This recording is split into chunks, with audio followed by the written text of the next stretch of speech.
bien le bonjour à tous, ravi de vous retrouver en ce dimanche matin ici sur Canal. Et on va enchaîner très vite avec le programme du jour, mesdames, messieurs. Ouidad Agabi, nous sommes le 1er décembre et vous le savez, on va parler de prévention et de lutte contre le sida. En ce 1er décembre, c'est la journée mondiale de lutte contre le sida. Et ça tombe très bien, on en parle ce matin avec Dr Ouidad Agabi.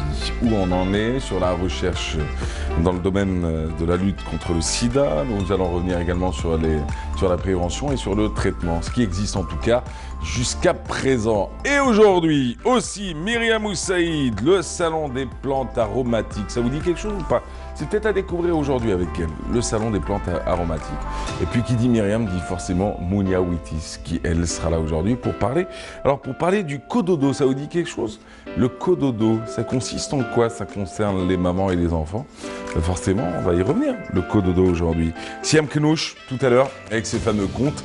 Et ça tombe bien, l'histoire de Siam Knouch. Elle collera peut-être avec l'histoire de Radia Boulmali, qui, les dimanches matins, aujourd'hui en tout cas, va nous parler d'un monument, le Taj Mahal. Dans quelles conditions a-t-il été bâti? Oui, c'était pour qui? Quel était le message derrière le Taj Mahal? Ça renvoyait à quelle époque? Mais aussi, ça rendait hommage à qui? Que se cache-t-il en dessous du Taj Mahal? Et ben voilà, c'est avec Radia Boulmali que ça va se passer. Allez, c'est parti pour la météo. J'adore, je sais bien. Je serai plus pour le shampoing bientôt. La météo vous est présentée par Mobilis. Mobilis, Aïna Makou. Je devrais faire une pub pour le... Je sais pas, ça m'arrive. Excellente matinée en ce dimanche matin. C'est parti avec la météo de Fadel Cher. Fadel, bonjour. Bonjour à vous, Mahrez. Excellent réveil à vous. Excellent réveil à tous ceux qui nous regardent ce matin. J'espère que vous êtes très nombreux à nous suivre. Eh bien, aujourd'hui, le soleil sera au rendez-vous avec le retour des passages nuageux qui est prévu par Météo Algérie en fin de journée. En attendant, le soleil sera présent. La journée s'annonce ensoleillée au nord comme au sud. On notera des passages nuageux en fin de journée. Au nord-Sahara, à l'intérieur, l'extrême sud, le Hogar, le Tassili, et le retour des pluies est prévu au courant de la soirée vers l'ouest puis vers le centre, l'est au courant de la nuit. Les températures, les voici, elles restent très agréables pour la saison. On attend cet après-midi 21 degrés à Alger, à Nabaskik, il fera 20 à Oran, Tlemcen, 16 pour Dulfa, Relizan, Chlef, Betna, 15 pour la villa de Sétif et c'est le minimum aujourd'hui, 22 à Guelma, sur la partie sud, 22 aussi à Béchar, 20 Biskra, 21 Gardaya, 24 Hassim Saoud, 27 à Drar Ain Salah, 28 à Tindou, 26 à Manrasset Janet, 31 Ilizi et le maximum 34 degrés pour Boudjbadi Mkhtar et Angazem. Place ce matin à l'Amérique du Nord, le temps sera mitigé, il neigera aujourd'hui à Washington, à Chicago, un temps souvent voilé à Topeka, Dallas, Miami, Mexico, couvert et pluvieux à New York, voilé aussi à Los Angeles, Vancouver. Côté température, on relèvera -4 à partir de l'après-midi seulement pour Montréal, 6 sous un temps couvert et pluvieux à New York, 9 pour Washington, 5 Chicago, 3 Topeka, 15 Dallas, 25 Mexico, 18 à Los Angeles et enfin 27 pour Miami. Aujourd'hui, le soleil se couchera à 17h33. Vous avez toujours le site de Météo Algérie, les 3 www.météoalgérie.dz qui est mis à votre entière disposition. Je vous remercie pour votre présence. Profitez du soleil en attendant le retour des pluies qui est prévu en fin de journée par l'ouest. À tout à l'heure.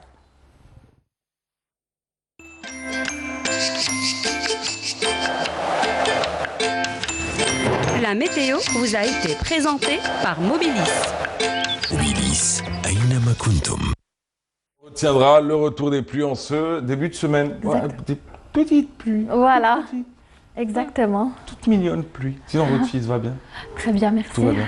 Eh ben, super. Dès que vous lui parlez de son fils, elle est contente. C'est tout, c'est Longue normal. vie à lui. Longue vie à lui. Il est important. Merci. Voilà. Allez, quant à nous, on va écouter un peu de musique. Et comme annoncé, nous sommes le 1er décembre, donc journée mondiale de lutte contre le sida. Dr Agabi nous en parlera d'ailleurs dans quelques instants. Mais avant, le collectif, rappelez-vous, Lied Felied, qui est né à la Radio Nationale, à la chaîne 3 plus précisément. Un collectif qui avait été initié par Feu Yezid Aït Hamadouche. Et ben, ça tombe bien. On va écouter l'une des chansons de ce collectif qui chaque année sortait un nouveau clip. La voici.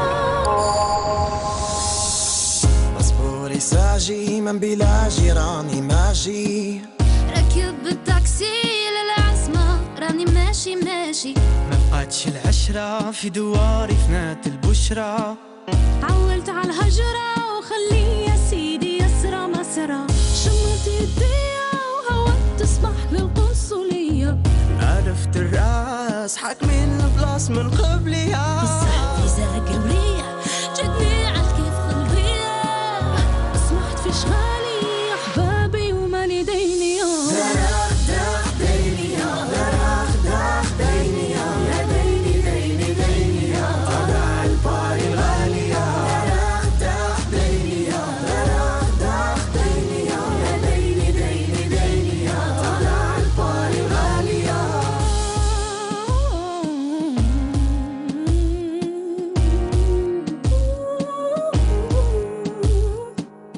نزل في رواسي حوالي الغرب لساسي زيني فاجي ونزرك في العين خلاني نقاسي زلاج النية تمشي وتتزابل تحت عينيها ضحكت لي ضحكة يما ودت قلبي وعقليها هدرة تجيب هدرة ومعاها حلة الكسرة هديت لها وردة ومع فرحة عرفتني للسهرة لقيناها بكاس بعد التاني يا لباس والتالت في دار وداني ديني وديني يا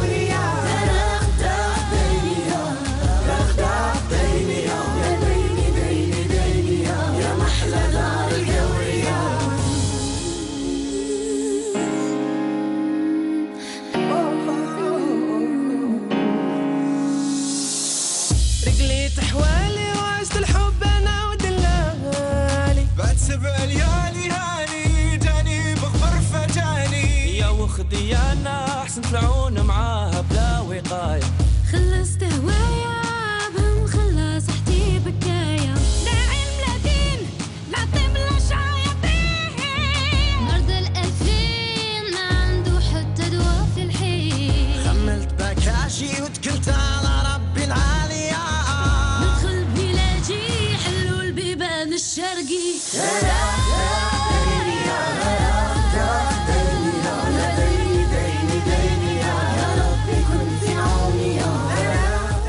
On est de retour, excellente matinée à tous. On rend un hommage. D'ailleurs, c'est l'occasion ou jamais à Yazid Ait Hamadouche et à son combat qu'il avait mené à la radio nationale, non seulement pour l'insertion des personnes à mobilité réduite, donc le handicap, et de l'autre côté, la lutte contre le sida, avec ces belles années qu'a connues d'ailleurs la chaîne 3 et la radio nationale à travers ses initiatives et ses clips. C'est parti avec l'équipe du dimanche. Bonjour Myriam. Bonjour Mahrez. Comment ça va Myriam? Ça va? Bien Myriam? Oui, très Je bien. voulais faire de la télé en mode 70. Tu regardes que l'écran, que la caméra plutôt. Et vous allez bien Myriam? Oui, très Vous bien. avez passé un bon week-end Myriam? Excellent. Docteur Agabi, comment allez-vous? Ça va, merci. Tu fixes les téléspectateurs au point de lui faire peur, tu vois. Bienvenue. Alors, on revient à vous dans quelques instants, Docteur Agabi. Myriam, aujourd'hui, vous avez parlé d'un salon, celui des plantes aromatiques. Oui, Ça en s'est parfum déroulé? médicinal, ça s'est déroulé à la SAFEX. C'était bien? C'était excellent. C'était bien passé? Superbe, superbe, ouais, Ouais, impeccable. tranquille. Très très belle. Elle relève pas, foire. je lui dis, ça c'était bien passé, elle me dit, ouais. Ouais, Ouais. bon, j'en Mais ai vous avez l'habitude. raison. mais vous avez raison. Eh oui, Eh ben oui. Hein? Vous avez rencontré de belles personnes? exactement. Oui. Oui, je vous raconterai tout ça tout à l'heure. Très bien. toujours les bons Wydad plans. Ah, pardon? Toujours les bons plans de. Ouais, mais De Dalia. De Dalia? Oui. Elle n'est pas là aujourd'hui. Non, Ah, je suis triste. t'as vu, hein? Ah, je suis triste. Ah, j'aurai pas de bons plans pour la semaine Qu'est-ce prochaine. qui s'est passé? Hein? Qu'est-ce qui s'est passé, Dalia Mezaguer? On va lui donner un carton rouge, allez. Ah, elle sera demain avec Soumaïa. Ah bah oui. D'accord. Non mais aujourd'hui, journée exceptionnelle. On va en parler d'ailleurs dans quelques instants. Parce que je vais commencer avec vous, donc on va y revenir. Vous allez parler du cododo. Oui, bonjour. Mahrez. Bonjour. Oui, cododo, j'ai ramené des Je vous doudous. regarde. là, donc, du Hein? coup. On a envie de dormir quand on regarde. Vous avez d'un ramené côté. des doudous ou des cododos?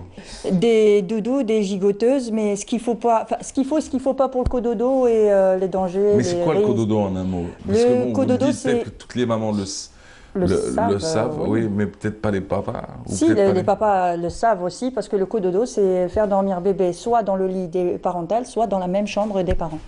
Ah d'accord. Ouais. Ah c'est bien. Oui. C'était vous qui disiez que l'OMS avait préconisé 6 mois, 6 mois dans la même pièce, dans la même maman pièce. et bébé. Exactement. Ouais. Oui.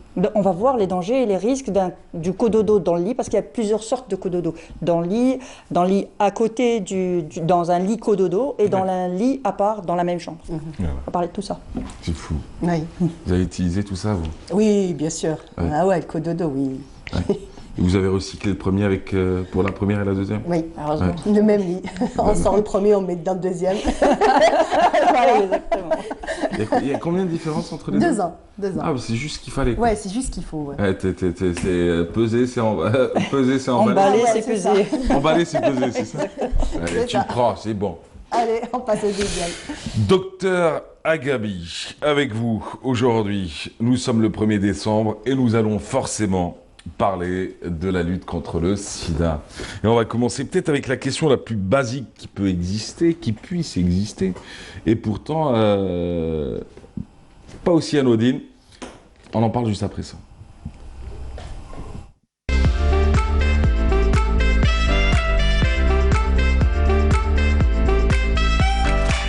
Docteur Agabi, qu'est-ce que le sida? Bonjour. Bonjour à tous. C'est la journée mondiale de lutte contre le sida. Donc c'est l'occasion déjà de parler de cette maladie qui est apparue dans les années 80 sous forme d'une épidémie. Donc c'est une infection virale due à un virus et justement ce virus il va essayer de diminuer l'immunité dans le corps humain. C'est une maladie qui est strictement humaine et je précise, c'est pas contagieux, c'est transmissible. Donc, ah, vous faites la différence entre les deux. C'est différent, c'est différent. Et justement, ça commence déjà quand la personne elle contracte le virus, elle devient séropositive.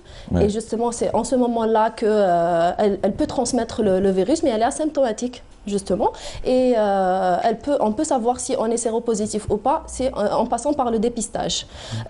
Par la suite, ce virus, il va essayer de vaincre le système immunitaire du corps humain, et surtout c'est les cellules immunitaires.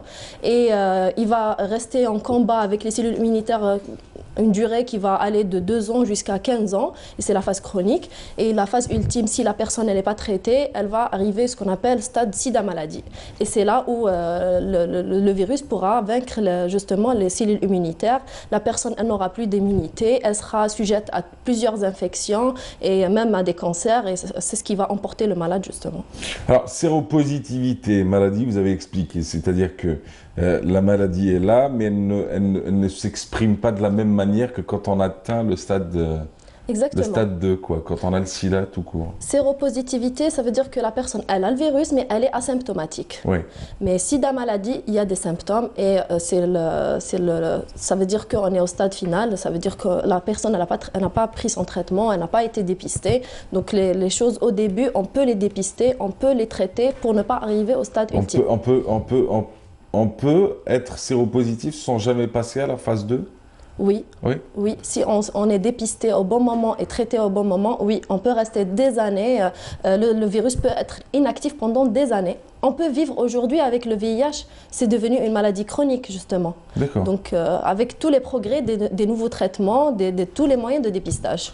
On va en parler. Alors, les modes de transmission, parce que vous avez parlé non pas contagieux, mais transmissibles. Exactement. Donc, les modes de transmission, ça se transmet par le sang et tous ses dérivés. Donc, les personnes qui sont à risque, ce sont les personnes déjà qui utilisent tout ce qui est autre chose, tout ce qui est seringue, moyen, qui peut être en contact avec le sang de d'autres personnes. Ça se fait soit chez les personnes qui utilisent des drogues, en s'injectant des drogues, ou bien par exemple à l'hôpital si c'est pas bien stérilisé. Par exemple, par rapport au matériel qu'on utilise. Et lors des transfusions, mais maintenant, on contrôle strictement les poches de sang qu'on transfuse aux malades. Mais ça reste un risque. Le risque, il est minime, mais il existe. Et aussi chez les personnels de santé. Il y a une autre voie de transmission, ou un autre mode de transmission qui est... c'est une maladie qui est sexuellement transmissible. Donc, des activités sexuelles non protégées peuvent exposer à ce risque, avoir plusieurs partenaires, donc tout ce qui est homosexualité, tout ça expose au risque justement de contracter le virus du sida actuellement. On a un autre mode qui est entre la maman et le fœtus lors de l'accouchement, donc c'est un risque. Et l'allaitement aussi, c'est un mode de transmission de ce virus. Vous avez déjà croisé des cas dans votre service? Oui. Ils arrivent pourquoi au juste? Ils arrivent surtout au stade sida maladie. Ah oui. Oui, mais après, on a eu aussi des cas où, par exemple, nous, au service, dès que le malade arrive, on fait systématiquement une sérologie à l'admission parce que, justement, après, on saura, parce que si c'est des malades qui vont subir une intervention chirurgicale, donc on saura si il était infecté avant ou après l'intervention. Donc c'est important de faire ça. À chaque fois, on le fait systématiquement. C'est-à-dire qu'on peut arriver dans votre service en pensant avec un ensemble de signes complètement différents qui peuvent nous pousser à penser à toutes les maladies possibles et imaginables. Oui. Et c'est à ce moment-là que vous décelez le sida. Oui. Au stade maladie et non pas au stade... Au stade maladie, parce qu'il peut se manifester par une altération de l'état général, des ganglions, une diarrhée. Donc c'est un tableau... L'immunité de la personne, elle est diminuée, donc il se manifeste... Et quelle est la réaction de votre service? Nous, on déclare et on envoie le malade à Al-Qtar. D'accord. Donc c'est la prise en charge ici à Alger, ça se fait à l'hôpital de Al-Qtar. D'accord. Donc ça reste un tabou? Encore, oui. Oui. Même au sein de l'hôpital? Nous, en tant que professionnels de santé. Non, entre nous, non. Mais aborder le sujet avec le malade, nous, on essaye de casser les tabous, mais les malades, c'est-à-dire la réception des malades, encore, il existe cette sensation de tabou. Mais notre rôle, c'est d'informer, c'est de dédramatiser, parce qu'on a dit que c'est une maladie qui est devenue chronique, justement, et tous les progrès thérapeutiques ont permis de vivre avec le VIH. C'est ça. Oui. À partir de quel âge vous parlerez à vos filles du sida? Dès qu'elles commenceront à comprendre un petit peu. Donc, je pense Pardon? Dès qu'elles commenceront à comprendre un petit peu, je pense à partir de 6 ans et plus, là on commencera à... avant 6 ans, elle va voir toutes les associations de protection des droits de l'enfant sur le dos dès la fin de cette émission. Moi, alors madame, vous avez décidé de parler du sida à vos filles, sinon vous savez, c'est trop tôt. C'est trop tôt. Nous on aurait dit plutôt 14-15 ans. 14-15 ans, je pense que c'est un peu tard aussi. Ah oui. À 14-15 ans... Mais on en parle maintenant aux écoles.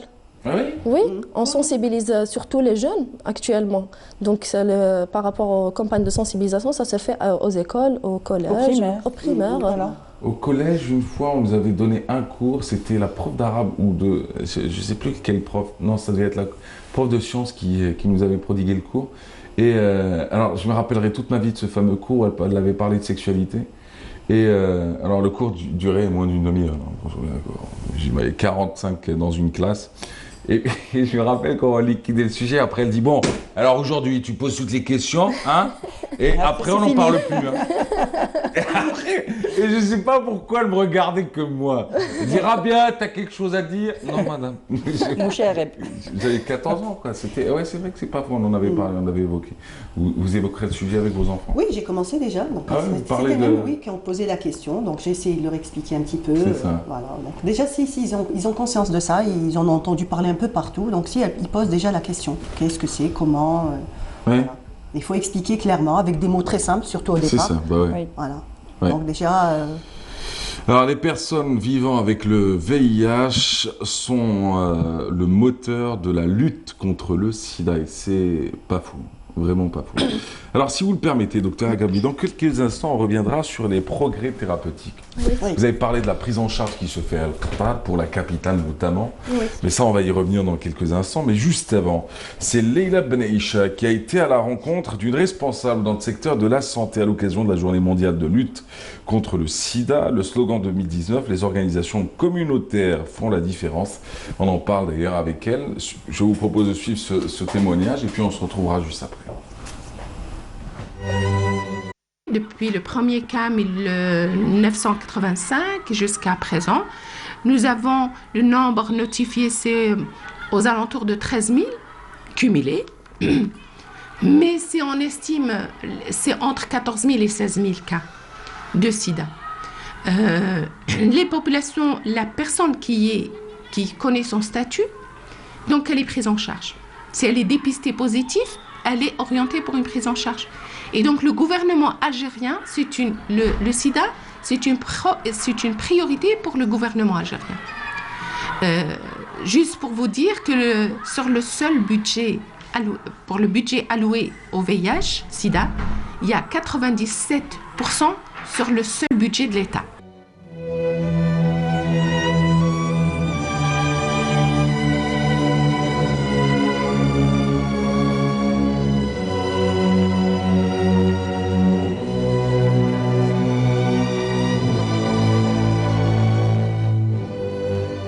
L'Algérie, aussi bien pour le dépistage que pour les médicaments, la prise en charge, les soins sont gratuits.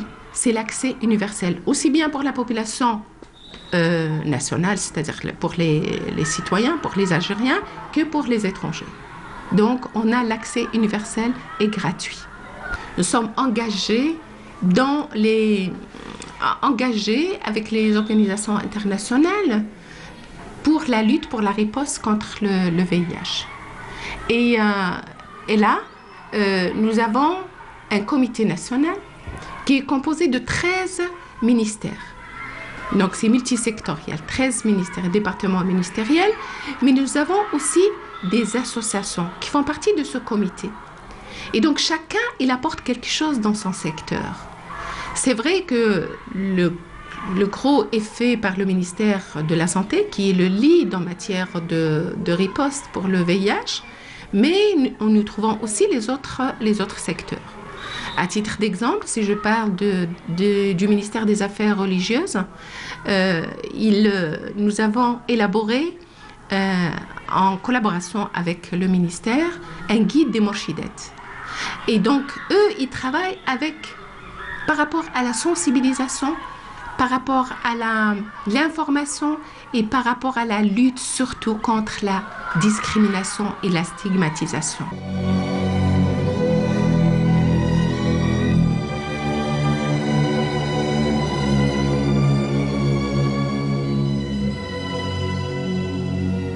On travaille sur la prévention avec tous les secteurs et particulièrement avec la société civile, mais en matière de dépistage et de prise en charge, le ministère de la Santé a mis en place plus de 62 centres de dépistage. Ce sont des centres de dépistage volontaires qui sont disséminés à travers tout le territoire et que ces centres, n'importe qui peut aller se faire dépister. C'est dans l'anonymat.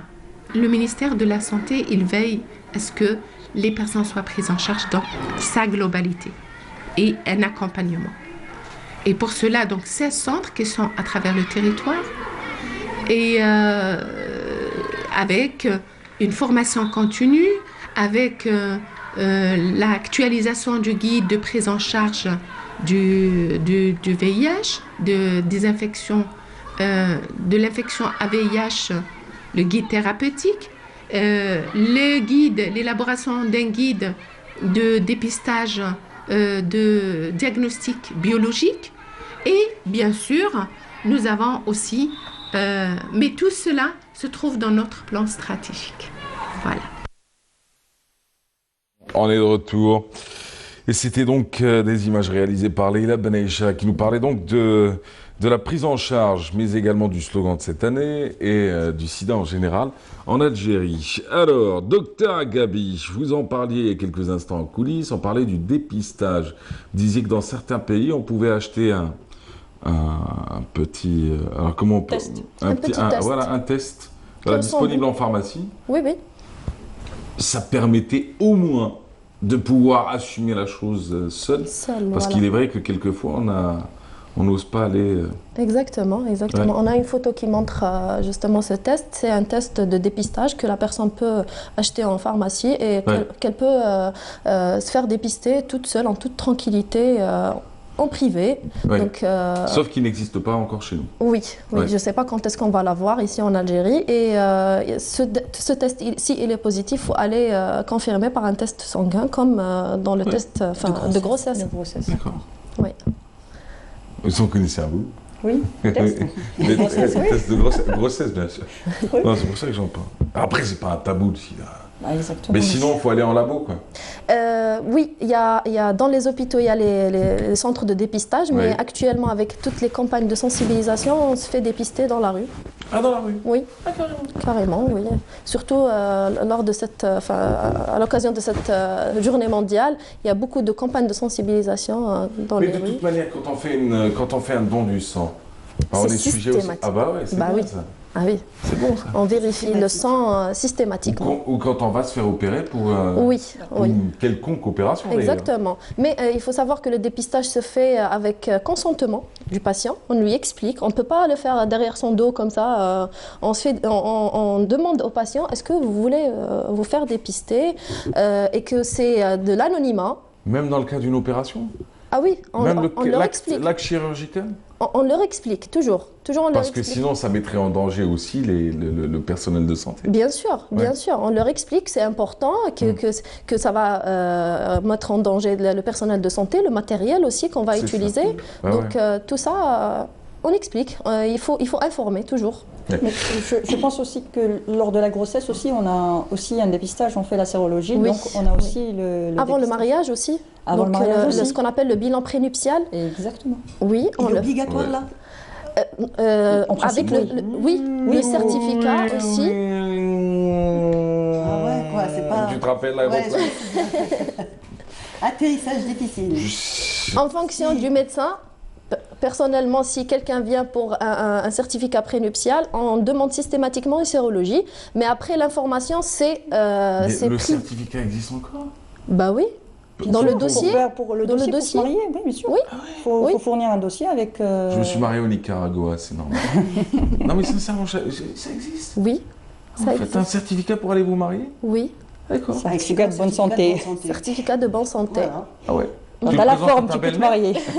Tu le présentes à la belle-mère celui-là, parce que je vois pas à qui sinon. Ah non, non, non. On explique à la personne, mais on n'explique pas au partenaire. Et c'est à la personne d'expliquer au partenaire. D'accord. Voilà. Vous balancez la patate chaude, quoi. Elle est libre d'informer ou pas. C'est ça. Donc on est tenu du secret médical. Mais vous faites un certificat de... Enfin, Prénuptial. prénuptial. Voilà. Oui. D'accord. C'est- Donc moi j'ai une question que je voulais vous poser, c'est à propos de la gratuité. Est-ce que Oui. Ça tombe bien, mais Ouais. celle-là, elle arrivera juste après la prise en charge thérapeutique. D'abord, Oui. quel type de prise en charge il existe aujourd'hui? Et par la même occasion, effectivement, ces soins, les médicaments, l'ensemble de l'armada des éléments qui accompagnent la prise en charge de la maladie ou de la séropositivité. Oui, oui. C'est pris en charge ou pas? Oui, Et qu'est-ce qui existe déjà jusqu'à présent? jusqu'à présent, il existe ce qu'on appelle la trithérapie en Algérie, la trithérapie les antirétroviraux.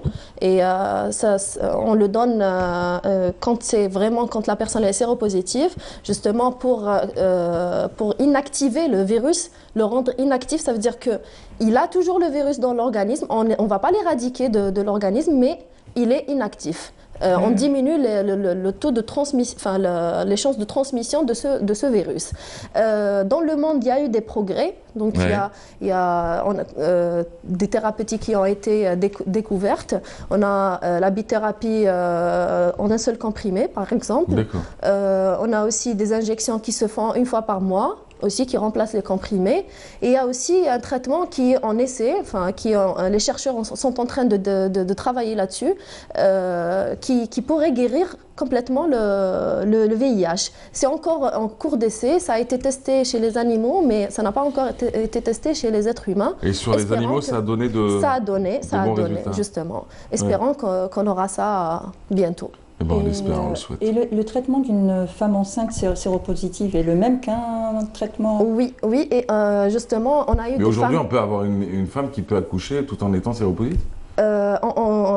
Quand elle est sous traitement, Quand elle est sous traitement. elle peut avoir un bébé qui n'est pas atteint du sida, C'est ça. du VIH. Il ne faudra pas l'allaiter après, c'est ça? Ça a été l'allaitement- l'une des dernières la- victoires d'ailleurs, des chercheurs et des scientifiques. Exactement, oui. Ouais. Oui.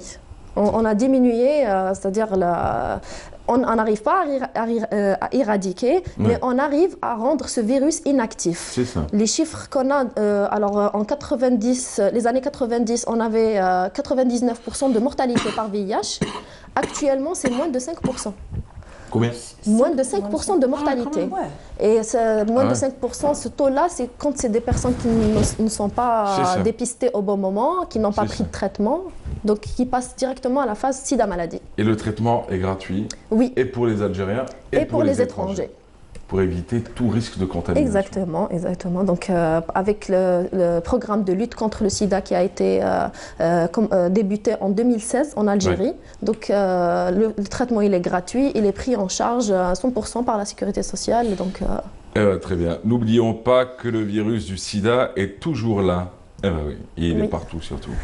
Toujours là et partout. C'est un challenge, c'est un défi qu'on est en train de relever. Il faut qu'on informe concernant cette maladie, déjà les moyens de prévention, donc éviter tout mode de transmission et informer les jeunes surtout. On est tous concernés, si on veut dire. Voilà. Et la capote, bah oui, préservatif, capote, appelle-la comme tu veux. Et ça, c'est important. Oui. Alors du coup, bah, c'est très bien. Merci à vous, docteur Agabi. Merci. Vous travaillez aujourd'hui? Oui. Ah oui, vous avez vos patients qui vous attendent, quoi. Exactement. Hôpital de Kouba, service de médecine interne. Vous demandez de docteur Agabi. Didi Chirquet, je l'ai vu à la télé, j'ai pas besoin de rendez-vous, moi. Hein. J'arrive direct. Hein? Hein? Ah, je vais les trouver. Elle paraissait sympa à la télé. Ah, elle reçoit pas son rendez-vous. Ah, de toute façon, je la déteste. C'est comme ça que ça se passe. Hein? Ah, vous avez 5 minutes, vous dites, je peux pas. Ah, t'es morte. Alors, la petite question de transition pour aller chez Madame Myriam Moussaïd. Selon vous, réponse A, réponse B, réponse C ou réponse D. Docteur Agabi est allergique à. Réponse A, aux arachides. Réponse B, au jus de Goya. Réponse C, aux crustacés. Réponse D, alias réponse D. Alias réponse D. Ah, les vidéos crustacés.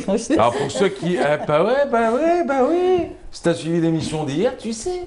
Si t'as pas regardé, t'as pas révisé, bah du coup, t'es puni. Alors regardez. Alors, réponse A, arachide. Réponse B, on dit la goyave ou Goya? Goyave, jus de goyave.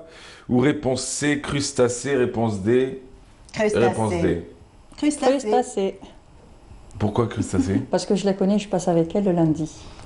Ah, vous avez vendu cette tasse? Je le savais avant. À quoi ça sert que vous passiez avec moi le samedi? Tu dois raconter tout chez les passer pour un bleu. Voilà. C'est elle qui a abordé le sujet des crevettes. On a parlé de crevettes. Oui. Oui. Mais c'est fou, aucune coordination. Et toi, comment t'as eu la réponse? Bah, j'ai regardé l'émission, c'est tout. Hein. T'as regardé ta copine du lundi ou t'as regardé le samedi? J'ai regardé ma copine du lundi. C'est parti, on va parler des plantes ce matin.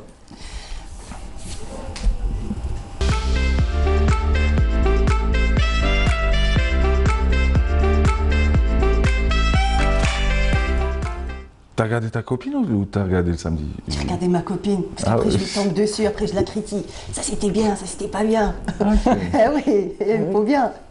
Girls Power, hein. Yeah.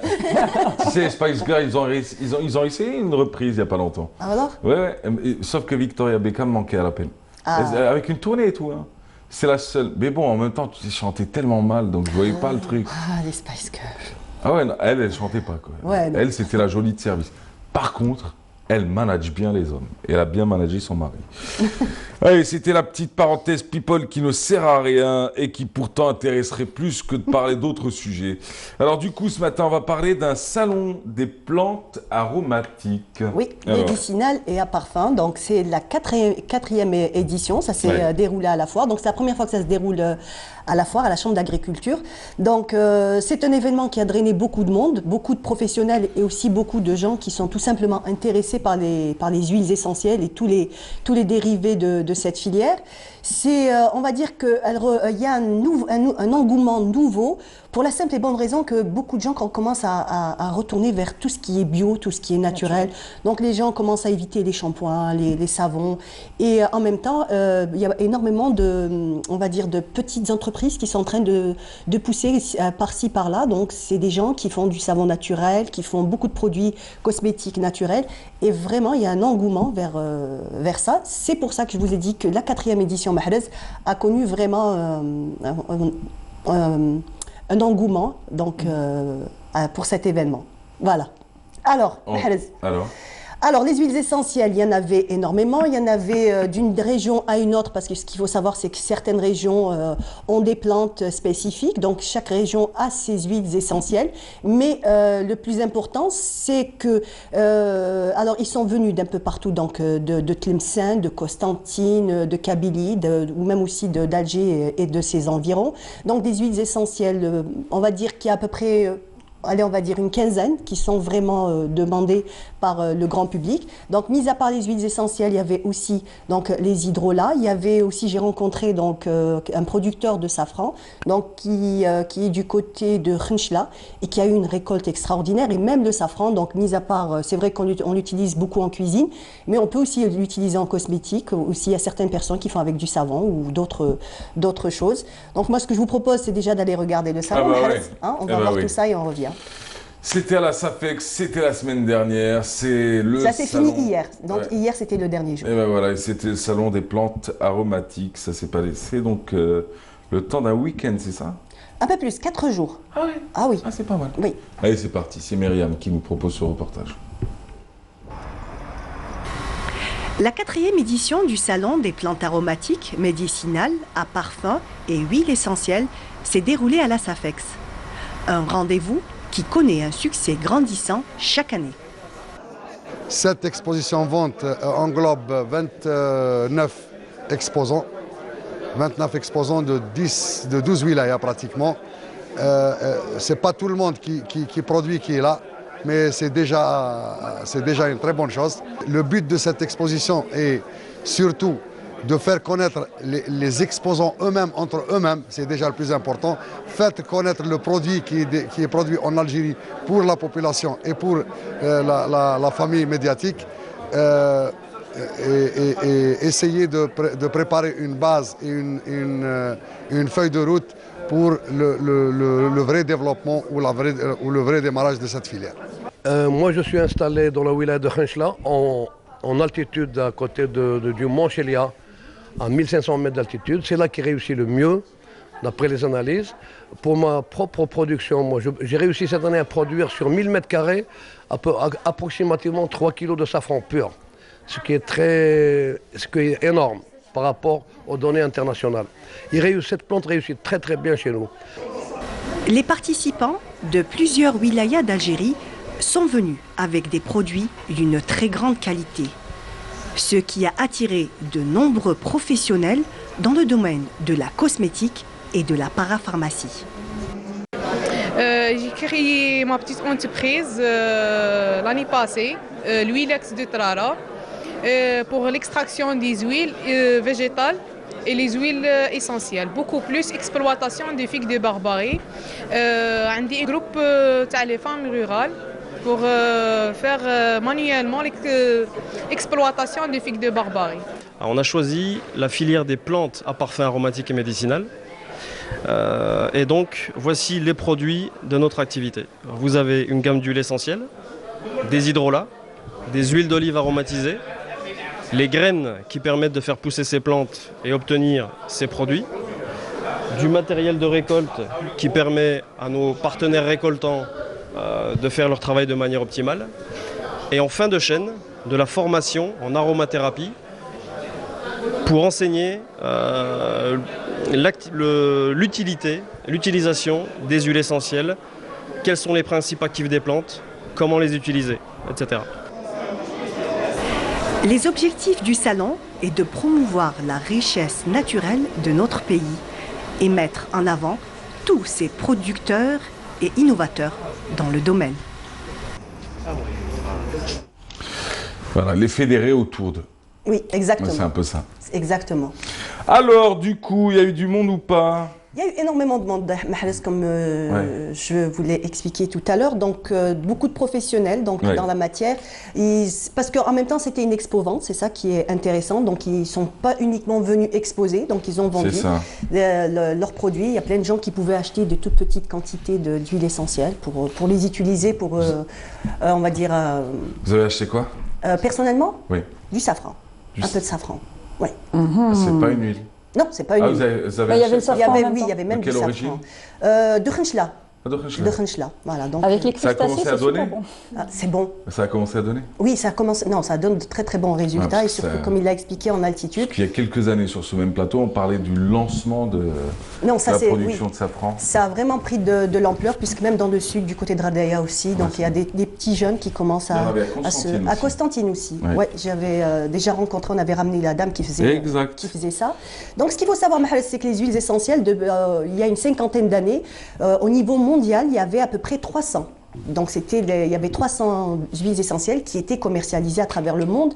Ces dernières années, c'est uniquement 150 huiles essentielles, oui, qui sont...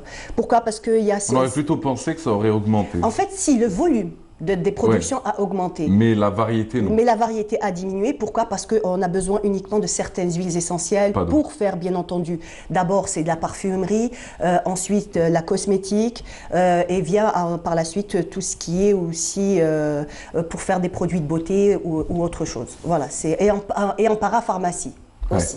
Voilà. Donc, allez, je te pose une question. Quelle est l'huile essentielle qui est la plus utilisée dans le monde? La première. Je sais, peut-être je sais, peut-être je sais pas, mais j'ai une réponse. L'huile essentielle de... C'est quoi, la rose? Arbre à thé? Arbre à thé? Non. Non. Non. Docteur? Lavande? Lavande vraie. Je suis sûr que je l'ai sur le bout de la langue en plus. L'orange. Ah oui. Eh oui, l'huile essentielle d'orange. Pourquoi? Parce que d'abord, on en fait des jus.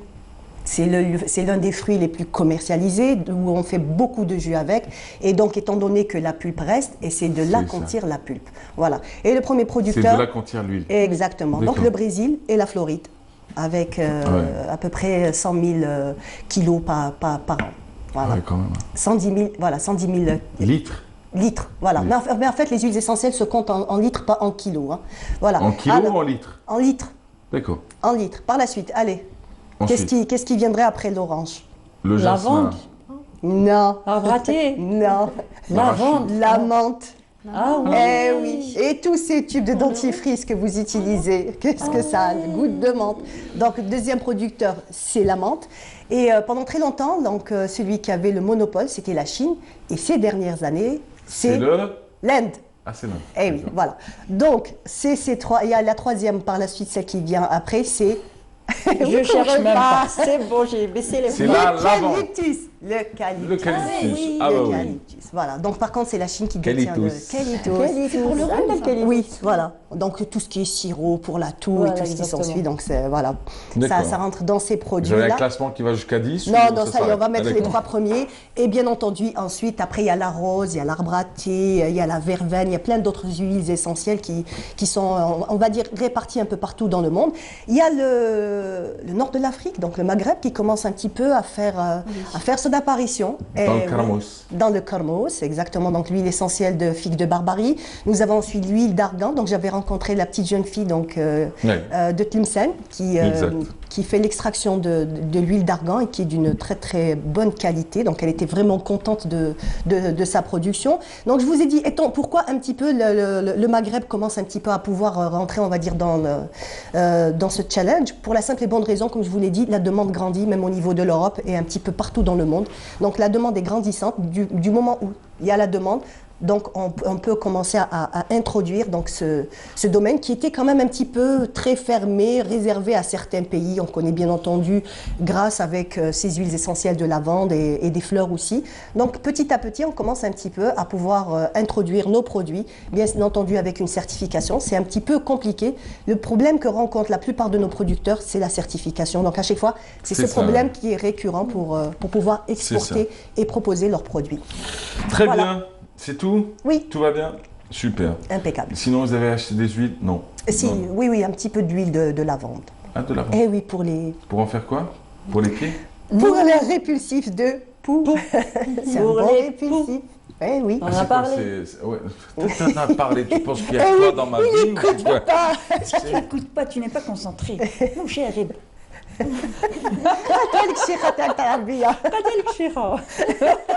C'est toi qui l'as dit. Elle m'a pas dit Mouchareb. Elle a dit Mahrez. Donc pareil. Non, elle pensait que c'est avec moi qui voulait parler de sexualité et de l'autre contre ici. Alors qu'à cet âge-là, on s'en fichait, on pensait à la PlayStation et aux Zarbo, j'ai envie de vous dire. Non, c'est pas ça, c'est pas ça. Non, les poux, oui, on en a parlé, on a fait une rubrique spéciale poux. Oui, donc la lavande. Non, mais oui, la lavande, donc c'est un répulsif. C'est un très très bon répulsif. Mais ce que je comprends par là, c'est que vos filles souffrent de poux actuellement. Bah, quand on va à l'école, c'est normal, c'est clair. Vos filles ont des poux ou pas? Pour que j'annule le repas de fin d'année avec les enfants et la famille des collègues. T'inquiète pas, elles en ont pas. Elles en ont pas. Non, avec un bon répulsif.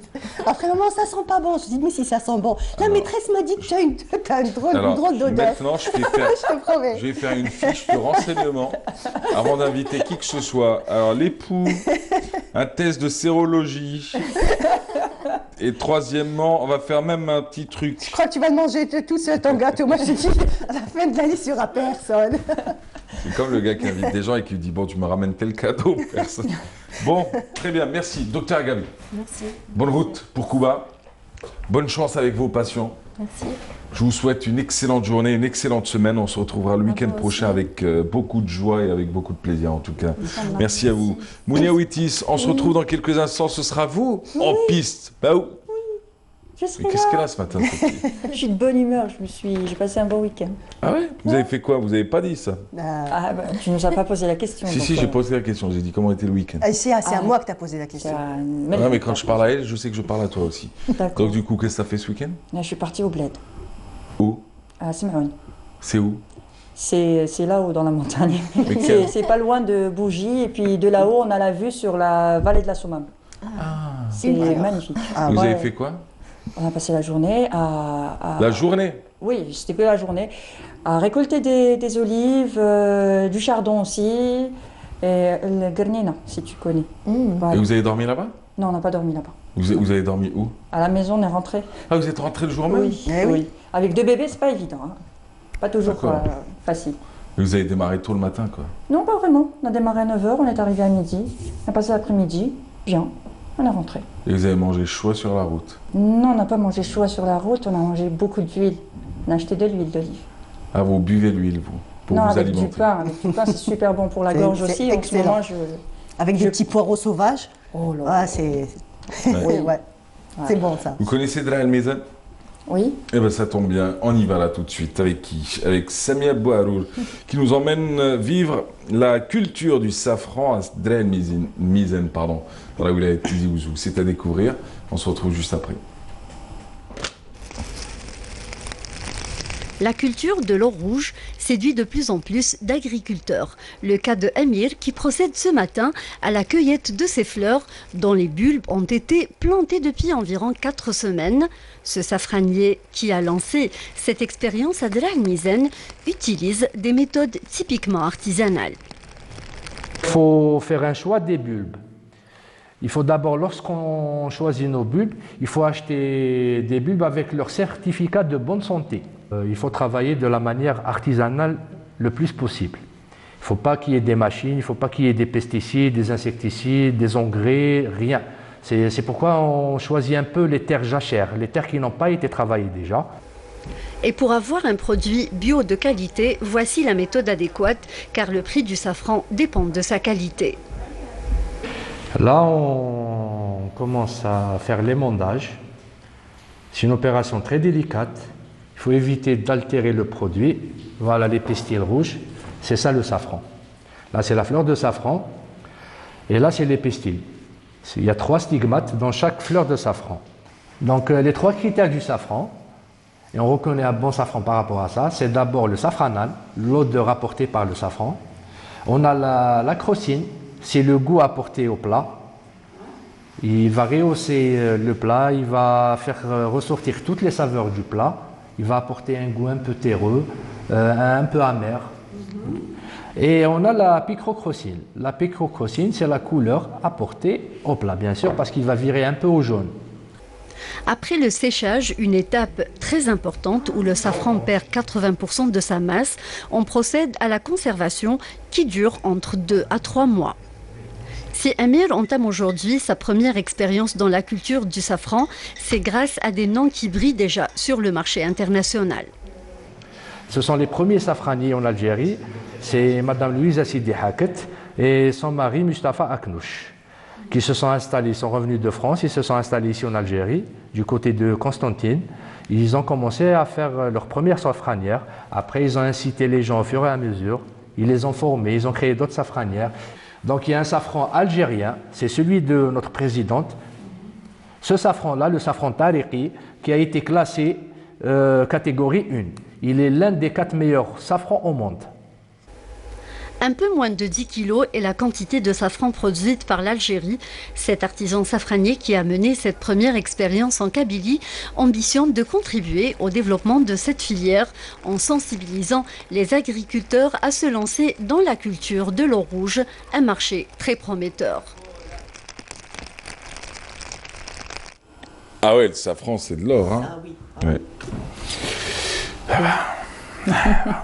Bonjour. Bonjour. Bonjour. Il est pas beau mon sourire ce matin? Si, mais si, c'est radieux, n'est-ce pas? L'eau rouge, j'adore aussi. C'est bon ça. Ouais. Je crois que Gardaïa a eu une bonne concession pour faire justement du safran. Oui. Ça pousse dans les zones assez arides. Ouais, c'est ça. Ça va, Mahrez? Tout beau aujourd'hui. Ouais, comme d'habitude. Une petite cure de safran, une petite recette. Ah, je vais acheter du zidro. Alors que quand vous achetez le safran, bon, bien entendu, si vous le cuisinez, généralement il y a des recettes à base de safran, mais ce qu'on peut faire, c'est prendre du miel et mettre quelques brins de safran à l'intérieur. Mais pas en poudre. Non, pas en poudre, des petits. Voilà, exactement, shuayrat. Voilà, donc les pétils dedans, et vous le laissez. Tu nous as ramené le bétillet, tout aussi billet. Ouais, mais bétillet, tout ça vient de pétale. De pétale. Ouais, le pétale de. Voilà. Et que veut dire aïkouna? Aïkouna, une icône. Ouais. Aïkouna, c'est l'icône. L'icône de quelque chose. Vous savez qu'il prenait son mandole et quand tu vois, il disait Anta aïkouna. Qui ça? C'est qui ça? Nabil Tribache.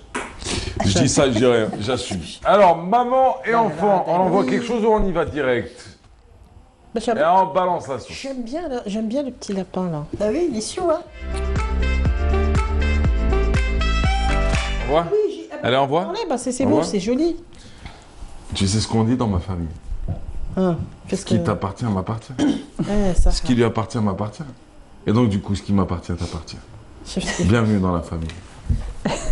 This is a very good philosophy. Allez, c'est parti. Ce matin, on parle du cododo. Ça vous dit quelque chose ou pas, mesdames? Cododo. Cododo? Ouais, oui. cododo. Cododo. Le cododo. Je l'ai fait, on va dire, j'ai fait ça, mais vraiment instinctivement. Instinctivement, le cododo. C'est quoi le cododo déjà? Eh ben voilà, ça tombe bien, elle va nous en parler. Qu'est-ce que le cododo? Alors le cododo, ça vient du co-sleep ou co-sleeping. C'est le fait de dormir dans la même pièce que bébé. C'est aussi simple quoi. C'est aussi simple que ça, cododo. D'accord.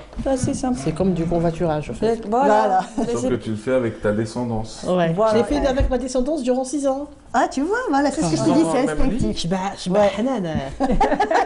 Ah ouais. Moi j'ai une histoire un peu plus triste sur ça. Oui, justement. Un monsieur qui s'est endormi sur son bébé. Là, ça c'est pas bien. Justement, c'est l'un des risques. Il était mort. C'est l'un des risques ça c'est vrai, ça s'est passé aussi. dans la wilaya de Tipaza. Et j'imagine que c'est un cas qui s'est déroulé dans plusieurs villes. Dans plusieurs villes, pas que dans le pays, dans le monde entier en tout cas.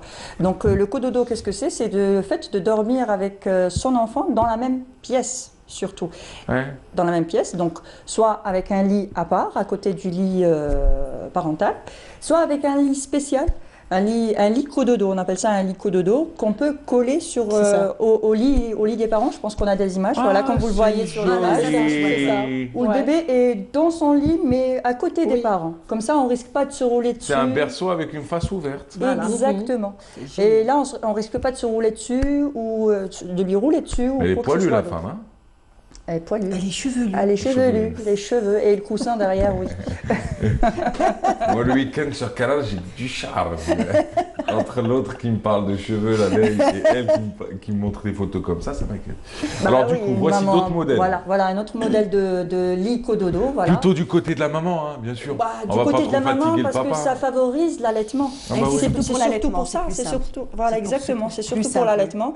C'est plus simple pour la maman et c'est plus reposant, on va dire. Pour la maman, c'est c'est plus simple de se réveiller et puis d'allaiter directement son bébé. Et on est plus près du bébé, on est à l'affût du moindre... on se réveille, l'instinct maternel fait qu'on se réveille toujours. Bah oui. On se réveille, enfin toujours, pas toujours. Hein. Il y a des jours où on est vraiment fatigué, où on n'arrive pas à se réveiller. C'est pour ça que le cododo dans le même lit que les parents, entre les deux parents, est très dangereux. Surtout si le bébé commence à bouger un peu, donc il peut se rouler, se retrouver sous la couette. Donc si on fait du cododo dans le même lit, il faut éviter la couette, les draps, les coussins. Et c'est pas évident, on peut pas dormir sur un matelas sans rien du tout, c'est clair. Donc mieux vaut avoir un lit cododo qu'on met à côté et puis le bébé qu'on couvre avec une gigoteuse. Je vous ai ramené aujourd'hui une gigoteuse pour que vous compreniez ce que c'était. Donc la gigoteuse, c'est ça, hein. C'est habiller bébé avec son sac. Voilà, c'est mettre le bébé. On va dire que c'est le bébé. Hein. On va dire que c'est le bébé. Dis donc, il est beau ton votre bébé. Hein. Ah bah dis donc, il est mal alimenté son bébé. Hein. Non, vous avez déjà vu un nouveau-né? Vous avez déjà vu un nouveau-né, la taille d'un nouveau-né?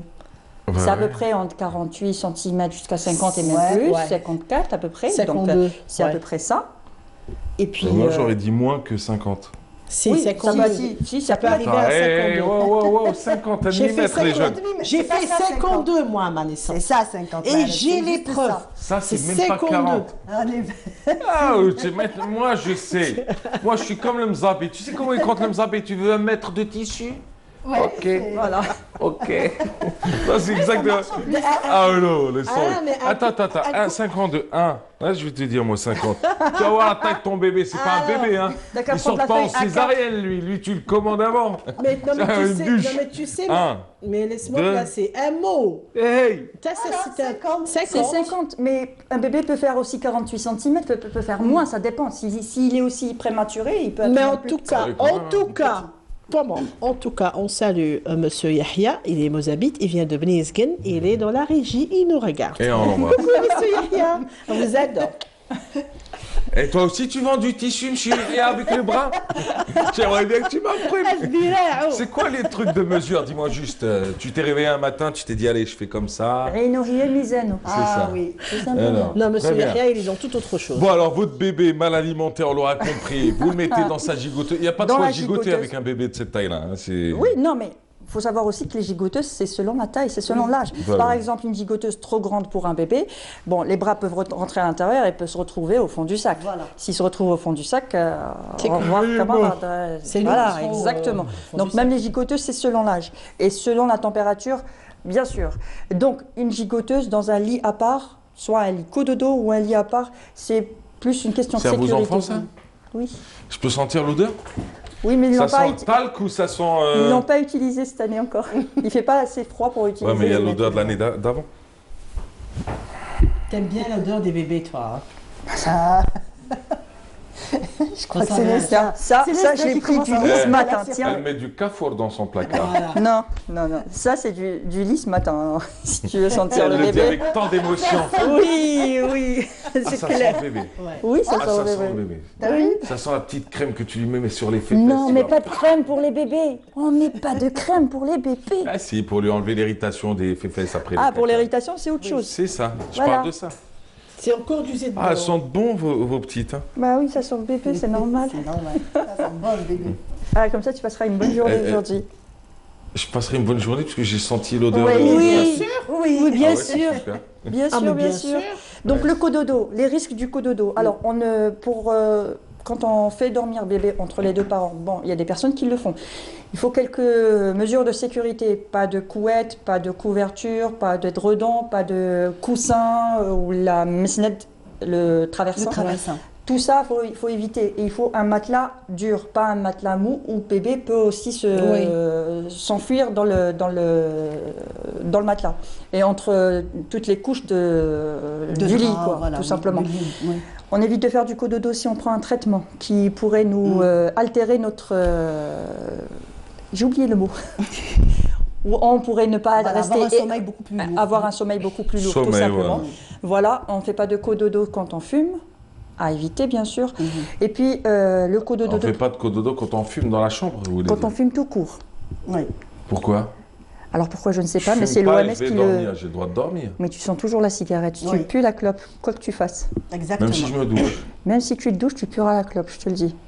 Donc, alors évitez même ton haleine, c'est pas bon. Ton haleine, c'est pas bon, exactement. Tu auras quand même.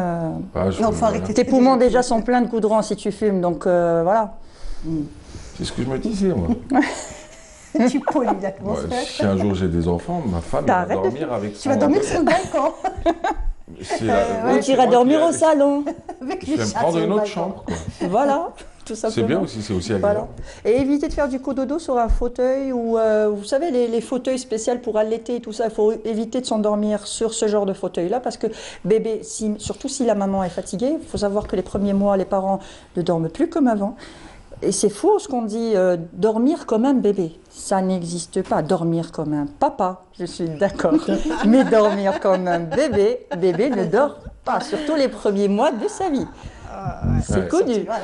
Voilà. Des coliques en plus. Voilà, exactement. Donc, vous risquez de vous endormir sur votre fauteuil et bébé peut glisser entre vous et le fauteuil, entre les coussins qu'il y a sur les fauteuils ou autre. Donc, vaut mieux éviter. Tout simplement de faire du cododo sur un fauteuil, c'est très dangereux. Et puis il y a le risque de chute aussi. On ne laisse jamais un bébé soit sur un lit, soit sur un canapé. Parce que bébé commence rapidement, vers les 3 mois à peu près, il commence déjà à bouger un peu et à essayer de se rouler et tout ça. Donc du coup, il y a un risque de chute. Et là, ça peut être dramatique aussi. Donc moi, ce qui m'intéresse, c'est que pendant très longtemps, on nous disait oui, donc dès que vous avez un bébé, il faut le mettre tout seul dans sa chambre, qu'il apprenne à dormir seul dans sa chambre. Oui. Voilà, donc pendant des années, c'était ça qu'on entendait. Il y avait même des gens qui nous disaient non, mais tu fais dormir ton enfant avec toi. Non, il faut l'habituer à dormir dans sa chambre. L'OMS préconise de faire dormir bébé dans la même chambre. Le cododo, mais dans la même chambre, pas forcément dans le même lit. Dans la même chambre que les parents pendant les 6 premiers mois de la vie de bébé. Pour être... Ça a duré 6 premières années. 6 ans, voilà, exactement. On va rajouter un 0. Du coup, pour écouter, si bébé a du mal à respirer ou autre chose, pour être là justement. Et voilà. Et il faut bien sûr éviter doudou et couverture, coussin dans le lit de bébé, parce qu'un bébé jusqu'à l'âge de 1 an et demi ne sait pas enlever une couverture sur son visage, une couverture qui obstrue ses voies respiratoires, tout simplement. Personnellement, je vais parler de mon expérience, je n'ai pas fait de cododo. Avec 2 lits, enfin 2 bébés, 2 lits, dans la chambre aussi des parents, c'est pas possible. Il n'y a pas assez de place pour avoir les deux. Vu la taille du cododo, tu mets le premier là et le deuxième au niveau de tes jambes. Et une partie de la nuit, tu dors la tête en haut et une autre partie de la nuit, tu dors la tête en bas. Non ? Oui. Et après, le lendemain, tu arrives la tête à l'envers. Solution. Il y a aussi les cododos pour jumeaux. Non, il y a ça une bonne existe, solution. Oui. On quitte monsieur, le temps des 6 mois. On se prend une place. On met un cododo à droite. Et un cododo à gauche. Et ben voilà. Oui, mais on arrive... Et t'as un super avion après. Exactement. Non, mais il existe aussi les cododos, les lits cododos pour jumeaux. Les jumeaux. Oui, mais bon, c'est pas aussi pratique que le cododo pour un seul bébé. D'accord. Et bon, puis, ils dorment tous seuls alors. Elles ont toujours dormi seules. Elles dorment toutes seules. Oui, elles ont toujours dormi seules dès leur premier jour à la maison. Elles étaient dans leur lit, chacune. Bon, au début, elles étaient toutes les deux dans un seul lit. Elles étaient toutes petites, c'était tout à fait normal. Elles partageaient leur lit pendant à peine 1 mois. Ensuite, elles étaient toutes seules, chacune dans son lit, aucun doudou, aucune couverture, rien. Et ça s'est bien passé. Et elles ont même commencé à faire leur nuit assez tôt. Voilà. L'avantage du fait de faire dormir bébé, habituer bébé à dormir seul, c'est le fait qu'il arrive à faire ses nuits seul rapidement. Et voilà, c'est l'avantage que j'ai eu moi avec mes petites, tout simplement. Eh bien, très bien. Voilà, c'est super. Voilà. Des questions? Non, aucune. C'est bon, j'ai eu ma dose. Cododo, hein. Je passais le week-end à me dire, mais qu'est-ce qu'elle voulait dire par le cododo? Alors que c'était co-dormir.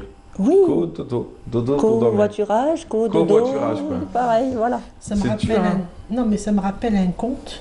Oui. Papa me racontait un conte alors que j'avais 5-6 ans. Et le conte portait le nom de Dodi Dodo. J'adorais cette histoire. Ouais. La transition est toute faite. Oui, mais je n'ai pas raconté à Dodi Dodo. Mais c'est pas grave. Je vais raconter autre chose. Vous savez pourquoi? Parce qu'il y a Radia Boulmali qui arrive. Très bien. D'un côté, elle va nous parler en fin d'émission du Taj Mahal, mais juste avant, vous allez l'inspirer. Oui. Avec votre histoire à vous. Ouais. Un symbole d'amour aussi. Ouais. Et tu sais quoi?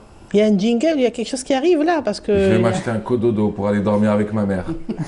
Tu devrais, Mahas, tu devrais. Allez, c'est Elle a fermé la porte dès maintenant. Elle te l'a dit, ça. Et t'as ma femme derrière. Arrête! Allez, c'est parti à boucle, et puis on retrouve Radio Boulmari.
Alors, on est de retour à Radio Boulmari. Bonjour. Comment ça va bien? Très bien. Tranquille?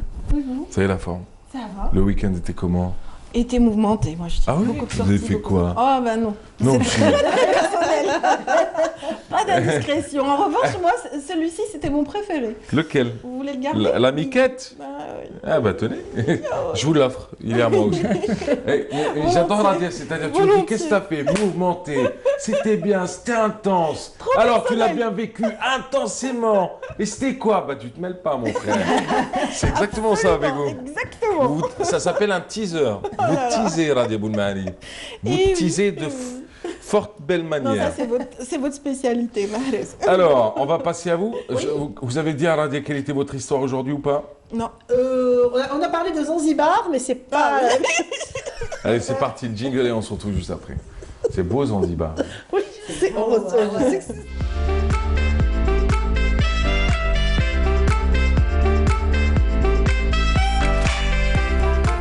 Alors, je le dis, non pas pour la même géographie ni la même topologie de Zanzibar, mais en tout cas en termes d'univers, de sensations, de sentiments, d'émotions. C'est un peu les Maldives de l'Afrique. Tu te rappelles du docteur Ferguson qui a traversé en ballon l'Afrique d'Est en Ouest? Oui. Bah, il a pris son départ de Zanzibar. Zanzibar. Ouais. N'est-ce pas? Ouais. Ouais. Zanzibar. C'est beau, franchement. Le pays de Baba. Kitab al-Qira'a sana Rabia. Khamisa. Je crois, je sais que je viens. Ah, Nishfa. Oh, sacré moi. Il n'y avait pas ça chez nous. J'aime bien Mowgli. Il n'y avait pas, il n'y avait que du Bourtoukal chez nous. Oui, mais toi, tu t'es pas. Non. pas la même génération. Mowgli chez les loups. C'est le soir au fond de la jungle, le grand loup gris. Vous avez étudié ça? Oui. C'est pour ça que vous êtes sorti. C'est pour ça que vous en êtes sorti. Ah bah écoutez, on sait Nous, qu'elle on a avait eu que pris du là, on Omar. a fait Kipling. On a eu que du Omar et du. Comment elle s'appelait la fille? Leïla, Omar, Mustafa. Ouais, il y avait Leïla et Mustafa, il n'y a pas de souci, mais il y avait aussi Ferguson, il y avait Mowgli, Tabaki. Hey, Ferguson, il a traversé l'Afrique. Ouais. C'était un cours de géographie. Non, Ça faisait du des cours- tout, c'était Ouais. un texte à lire en Ouais, langue mais c'est pas grave, mais ça française. faisait rêver, ça faisait référence à des pays. Nous, Des on a fait Zanzibar. quoi? On a fait des huqoul, des abqar et des chants. Non, on a fait Bassatine. C'est pas grave. Très bien, l'histoire du jour. L'histoire du jour on va pas aller à Zanzibar, on va pas aller en Inde, mais nous allons à Oran. Et à Oran, juste à la sortie ouest d'Oran, avant d'arriver à Ain Turk, vous allez passer par une corniche. La corniche. Et vous allez trouver un précipice assez mystérieux et sur laquelle s'est brodée une légende. Alors on ne sait pas si c'est une vraie histoire ou un mythe, mais elle est tellement belle et j'aimerais la raconter. En fait, il y avait deux tribus qui étaient rivales et deux tribus qui n'arrivaient pas à s'entendre. Elles étaient à l'intérieur des terres, donc toujours dans l'Oranie, et c'était des tribus qui ne cessaient de faire la guerre. Et du coup, le chef de la première tribu, on va appeler la tribu A, avait une fille, et cette fille a grandi comme un garçon, et c'est devenu une cavalière hors pair, une femme qui montait à cheval comme personne, et c'était une guerrière. Elle s'appelait Alia. Et cette Alia, justement, qui faisait la guerre à l'autre tribu, un jour, elle s'est faite prisonnière. Et elle s'est faite prisonnière par un cavalier qui montait aussi bien qu'elle, et qui faisait la guerre aussi bien qu'elle, et qui était aussi bon qu'elle. Et du coup, la guerre a laissé place à autre chose. La guerre a laissé place à l'amour. Et le monsieur s'appelait Green, et Green et Alia sont tombés fous amoureux l'un de l'autre. Et c'est là où il y a eu cette union interdite, une union entre deux tribus bien rivales, deux tribus qui ne s'aimaient pas, qui se faisaient la guerre, mais voilà que l'amour les a complètement liés. Alors, voilà que Satan, maudit soit-il, il va rassembler les deux tribus pour il connaît la corniche. chasser... Pardon. pour chasser les deux amoureux. Et voilà que les deux tribus A et la tribu B sont devenues alliées contre seul un couple, un homme et une femme. Et puis ces deux-là se sont retrouvés face à les siens, face à leurs parents, face à leur tribu, et ils devaient faire face. Alors, un jour, Green a été attrapé. Et Green a été torturé. Et Green a été pourchassé. Et il a été jeté par cette falaise. Et alors, Alia a décidé de se venger. Alors, elle a fait la guerre aux deux tribus. On dit que Alia, on a tué 100 personnes, 100 cavaliers. Et elle a pris la fuite. Elle a pris la fuite et tellement galopé avec son cheval, et c'était un cheval noir. Elle a galopé, elle a galopé, elle a galopé, elle est arrivée jusqu'à ce précipice là où on a jeté son amoureux, et elle s'est jetée avec son cheval du haut de la falaise. Et c'est depuis ce jour qu'on appelle Djorf Alia, cet endroit bien précis où deux amoureux sont morts. Est-ce que vous connaissez cette histoire de Non, la deuxième, elle n'est pas morte, elle s'est suicidée. Ah, d'accord. C'est pas pareil.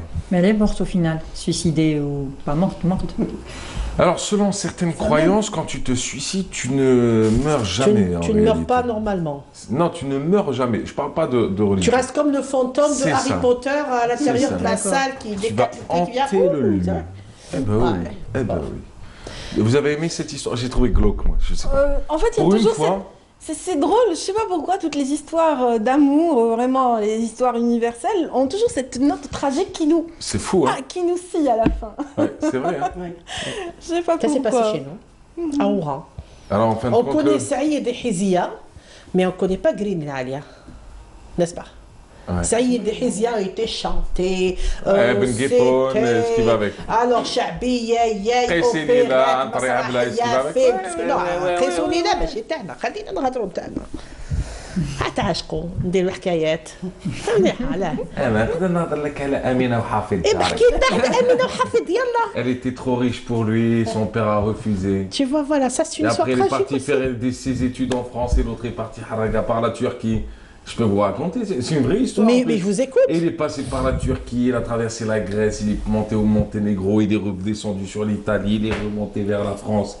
Et quand il l'a retrouvé, sa dulcinée, elle était étudiante à Dauphine, à Paris, elle faisait de belles études. Et lui, il avait mal fini. Et quand il est arrivé, après avoir traversé pendant 1 an et 3 mois, quand il est arrivé, il a trouvé avec qui elle était Amina. Elle sortait avec un autre. Et elle s'est fiancée avec lui. Bah ouais. Bah ouais. Comme quoi? Encore glauque. Sauf que Hafid n'avait pas dit son dernier mot. Hein. Il s'est lancé dans le trafic de voitures.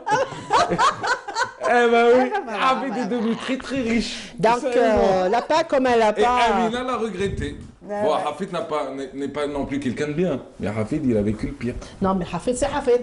Voilà. Et là, c'était Alia et Green. Ouais. Donc, pensez à visiter Djorf Alia. Une petite pensée. Ouais. Voilà. Alors, madame. Je ne pourrais jamais rivaliser. Alors, madame, j'aimerais bien que l'on fasse un petit quelque chose. Oui, on y va. Je vous invite danse, une valse, par exemple.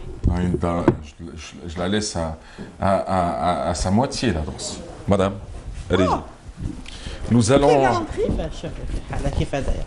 le faire à l'indienne. À l'indienne, pourquoi? Parce que ce matin, elle va nous parler de ça, d'ailleurs. oui. Ah bah oui, elle va nous parler de quoi aujourd'hui? Bah, Radia Boulmahali va parler du Taj Mahal. Et lui, il est parti faire du kuchichi à côté de Mounia.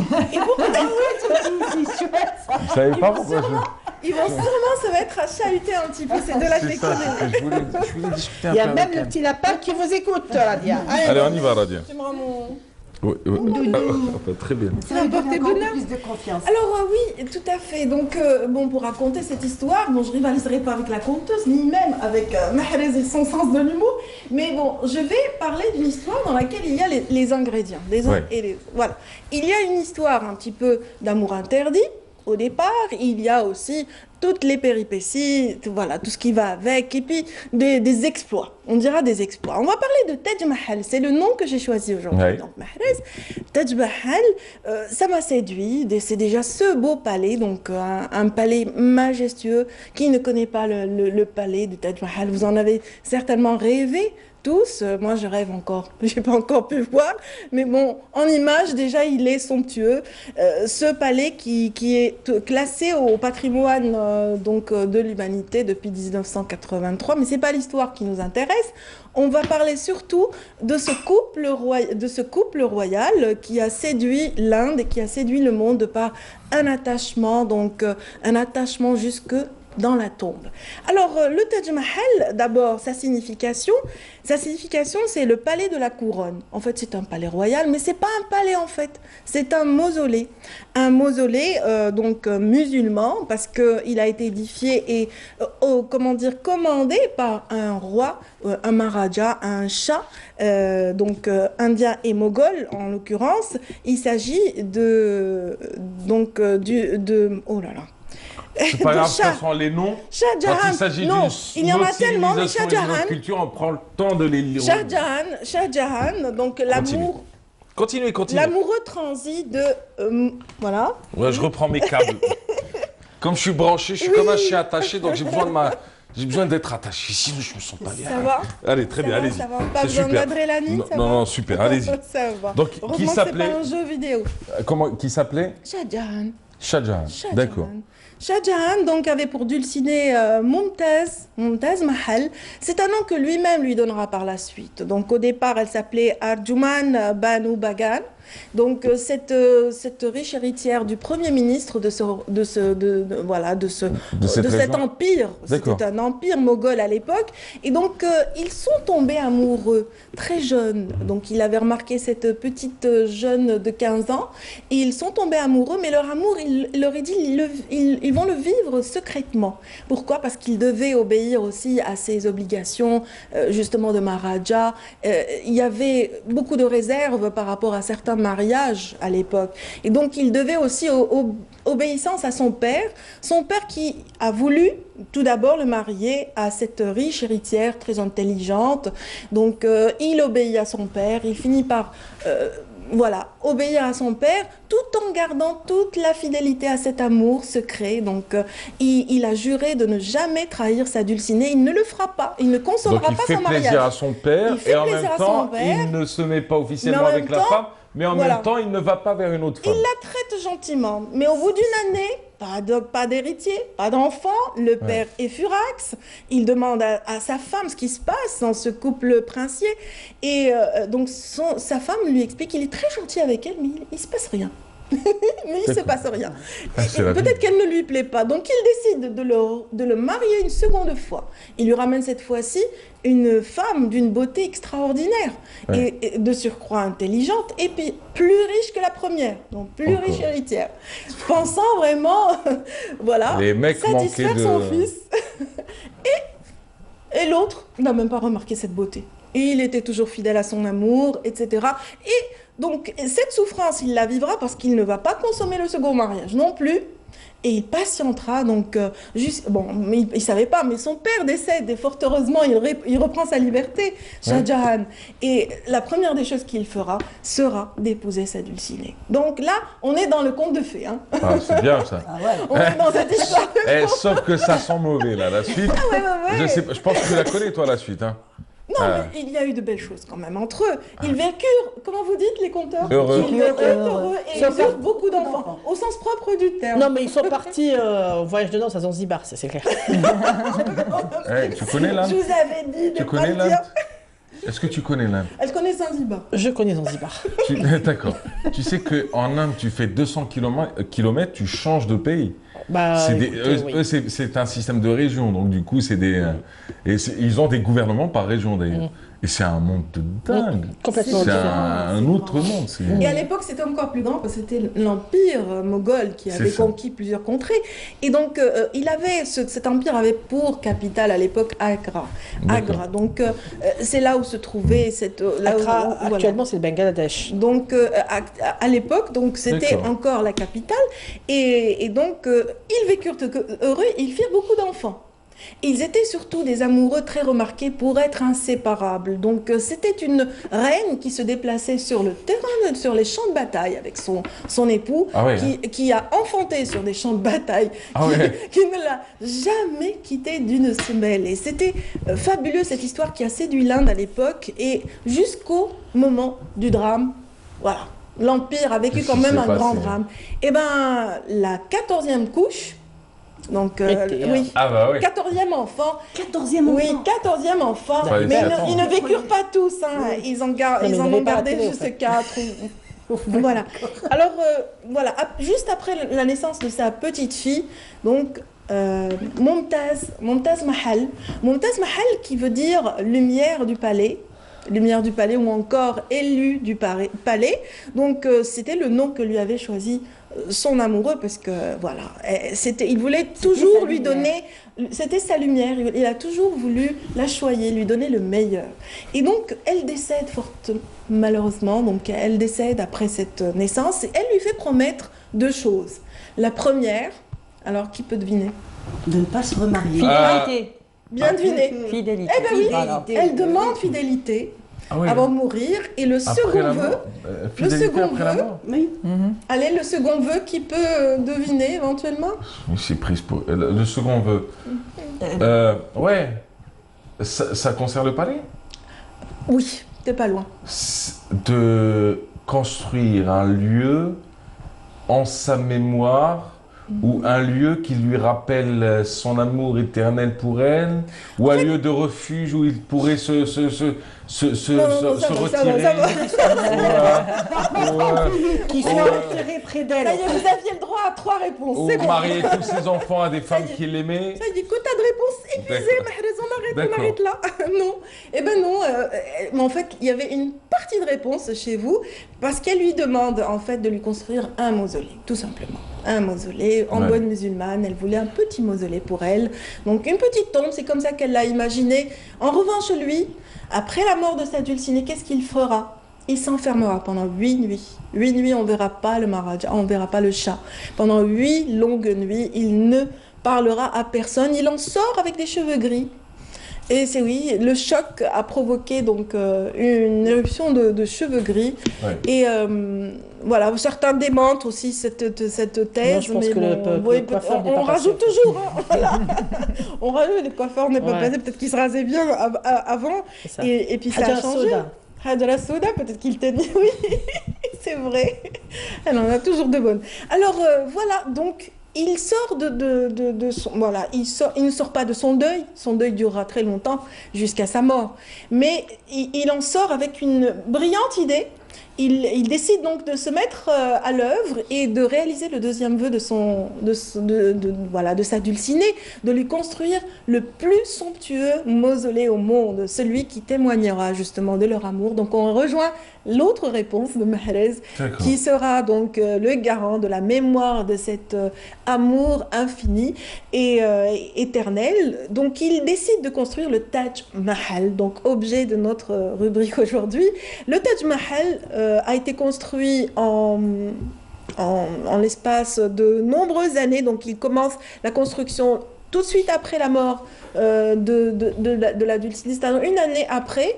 Il fait appel en fait à 9 architectes. 9 architectes du royaume n'ont pas réussi à répondre à l'idée qu'avait Shah Jahan de ce somptueux palais. Il savait déjà la couleur, il savait déjà qu'il le voulait parfait à l'image du paradis. C'est l'ordre qu'il avait donné à ses architectes, mais aucun n'a pu satisfaire son vœu. C'est ainsi qu'il décide de faire appel au plus grand architecte selon lui. À cette époque, c'était l'un des plus célèbres de son époque. C'était un Iranien, Oustad Ahmed Lahouri, qui va donner la meilleure proposition au Shah.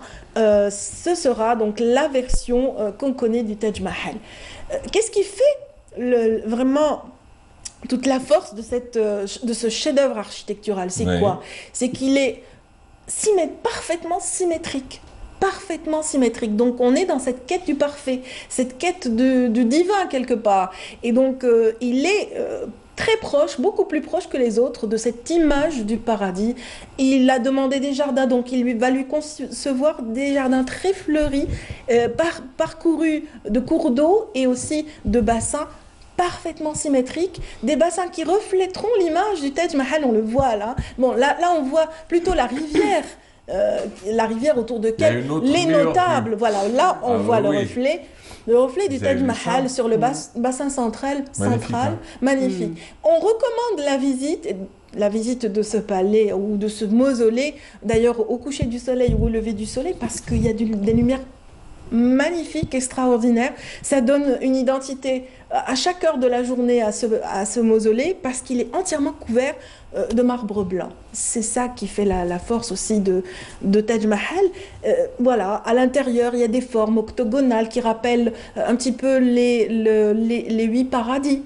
Les 8 jardins du paradis plutôt. Et aussi il y a des détails, il y a ces sourates aussi qui sont incrustées en marbre noir dans les murs et qui rappellent aussi tous ces récits du Coran autour des descriptions du paradis. Et donc voilà, c'est ce qui explique un petit peu la force de cette bâtisse. La force de cette bâtisse aussi, c'est quoi? Les minarets.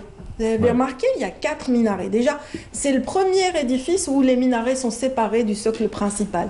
Les minarets ont été, un peu comme la tour de Pise, penchés.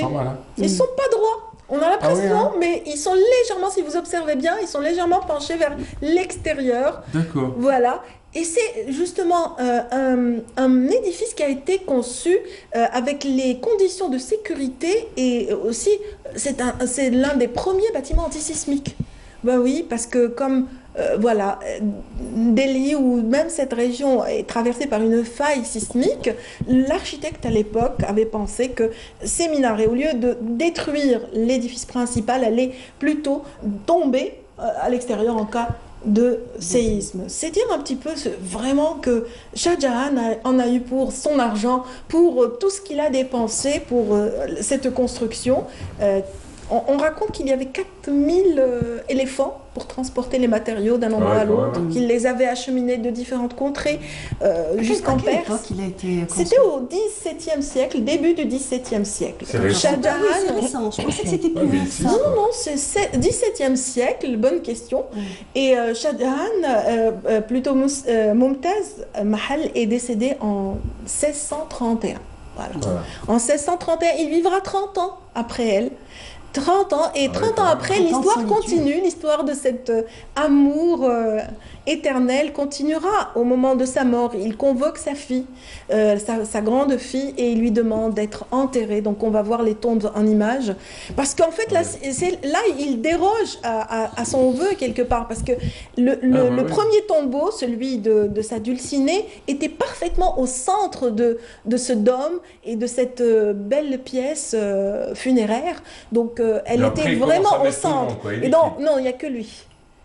Et en fait, parce qu'il avait, paraît-il, voilà, là c'est vraiment la tombe initiale, elle était, vous voyez comme elle est vraiment au centre de la pièce et au centre de tout l'ensemble, parce qu'il y a une mosquée, un autre édifice, tout est parallèle, tout est symétrique dans cette... Alors initialement, il devait construire le sien en face de l'autre rive de la rivière qu'on a vue, et en noir. Ou il a décidé de rester En fait, les versions sont différentes. Il paraît que son fils, qui lui a fait un coup d'État, donc a refusé de construire ou de dépenser pensaient que la cour était contre. Enfin, il y a différentes versions, mais il ne verra pas le jour en tout cas. Merci à vous, merci Radia, merci Myriam, merci. Merci. Donne-lui ce truc, donne-le lui. Ça y est, c'est bon. Je te l'offre. Merci. Je te l'offre. C'est moi qui paye. Combien? J'ai 200 dinars, ça te va? La petite de Mounia va beaucoup pleurer hein, si on prend tout. Allez, merci à tous. Merci à Amel Olmi qui a travaillé